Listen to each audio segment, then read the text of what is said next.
Good morning बच्चों। आज हम इतिहास में जानकारी लेंगे।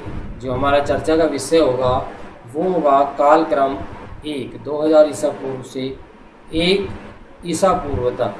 यह कालक्रम मानव के उदय, पौधों एवं पशुओं के बसने की प्रक्रिया के विषय में प्रकाश डालता है।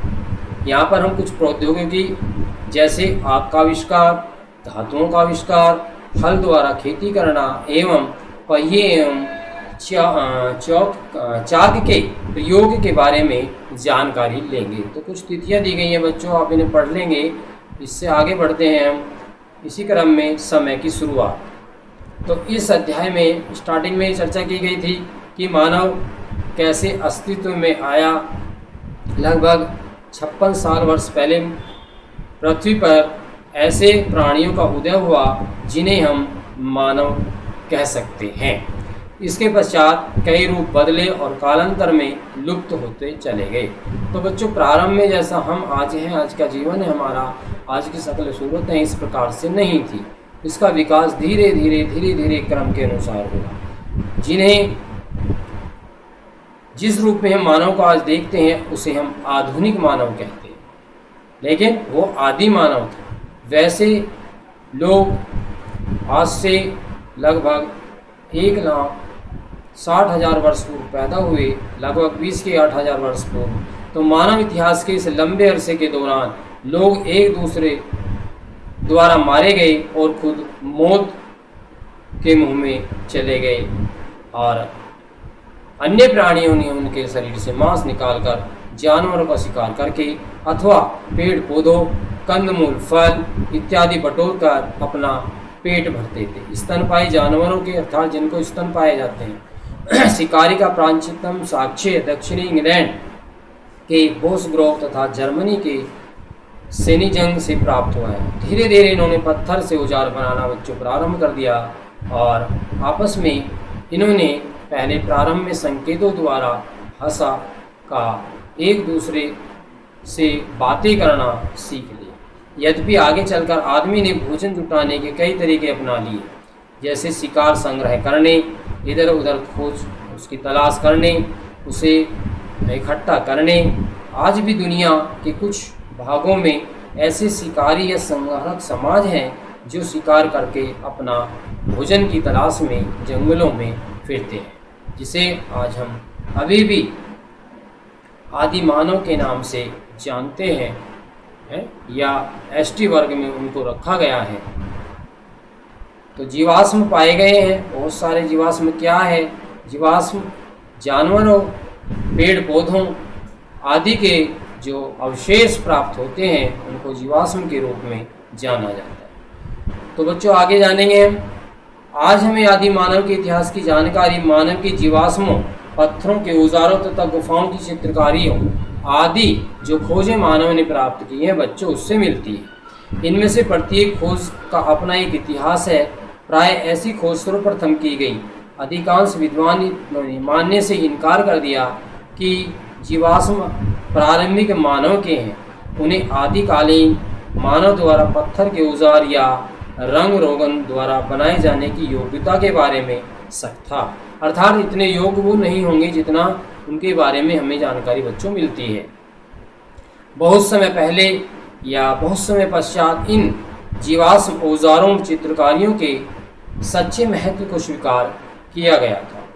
तो मानव का क्रमिक विकास, उसकी विभिन्न प्रजातियां हमें जीवाश्म के माध्यम से प्राप्त होती थी, जो वर्तमान में विलुप्त हो चुकी हैं, समाप्त हो चुकी हैं। उस प्रकार का मानव आज हमें पृथ्वी पर नजर नहीं आता है। तो विभिन्न शारीरिक लक्षणों के आधार पर भिन्न भिन्न प्रजातियों में बांटा गया।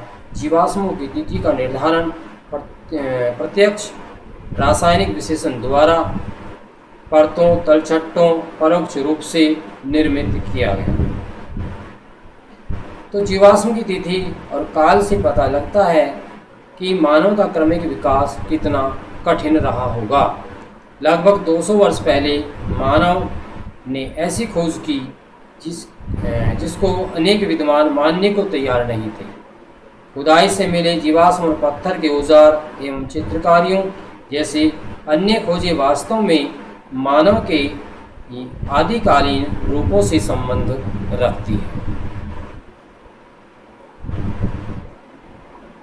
विद्वानों की यह हिचकिचाहट आमतौर पर बाइबल के ओल्ड टेस्टामेंट में अभिव्यक्त इस धारणा पर आधारित है कि परमेश्वर ने सृष्टि की रचना करते समय अन्य प्राणियों के साथ मनुष्य को भी बनाया है। तो कुछ विद्वानों का मानना है, इतिहासकारों का मानना है कि मानव को जो है ईश्वर की कृति है, जैसे अन्य रचना उसकी है ठीक उसी प्रकार मानव भी उसी की कृति है। 1856 में जब मजदूर नियंडर घाटी के चूनी पत्थरों से खान की खुदाई कर रहे थे, तब उन्हें एक खोपड़ी और उसके अस्थि पंजर के कुछ टुकड़े बच्चों प्राप्त हुए थे। ये चीज़ें एक स्थानीय स्कूली शिक्षक कार्ल फुटरोल के पास ले जाई गई, जहां उन्होंने उसका जांच के बाद यह बताया कि यह खोपड़ी ऐसे मानव की है जिसका अब अस्तित्व नहीं है। विद्वानों ने उस समय का दावा स्वीकार नहीं किया।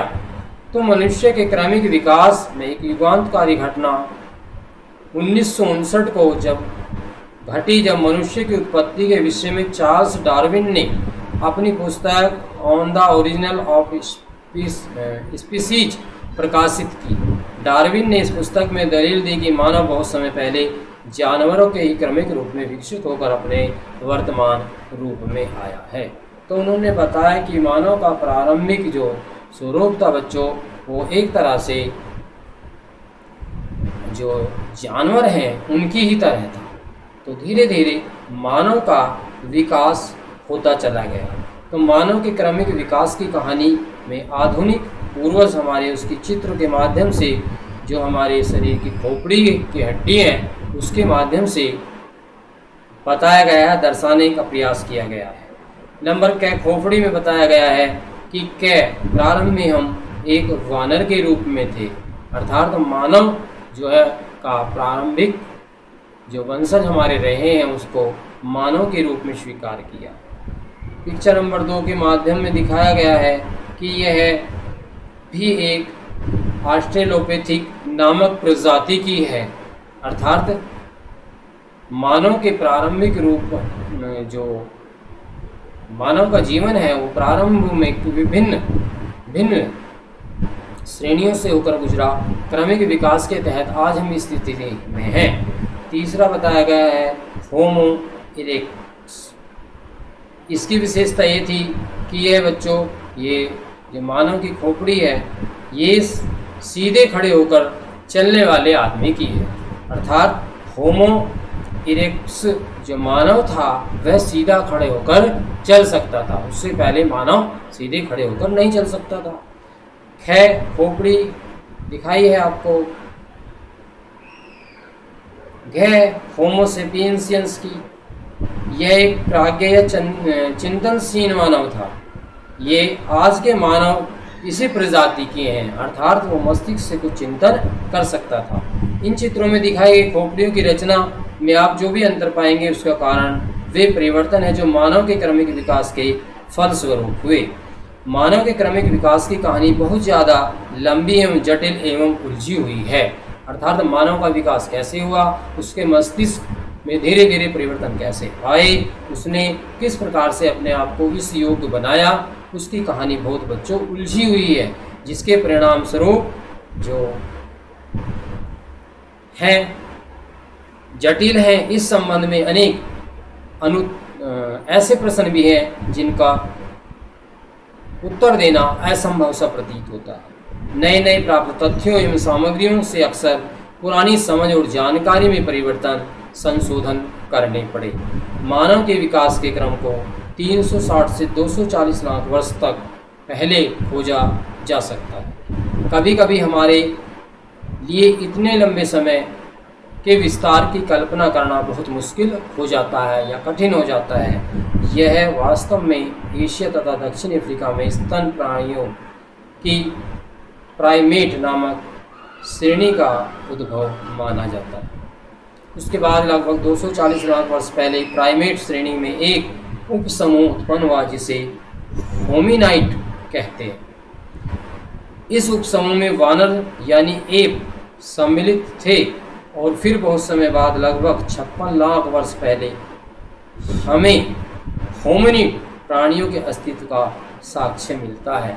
तो इससे ही ज्ञात होता है कि प्रारंभ में बच्चों हम वानर की श्रेणी में रहे होंगे, लेकिन धीरे धीरे क्रमिक विकास होता चला गया और आज से लगभग 56 लाख वर्ष पहले होमिनिड नामक प्राणी का अस्तित्व में आना हमारे एक आधुनिक मानव की कल्पना करता है। तो होमिनिड वर्ग होमिनाइड उपसमूह में विकसित हुए, उनमें अनेक समानताएं पाई जाती हैं, लेकिन कुछ बड़े अंतर भी हैं।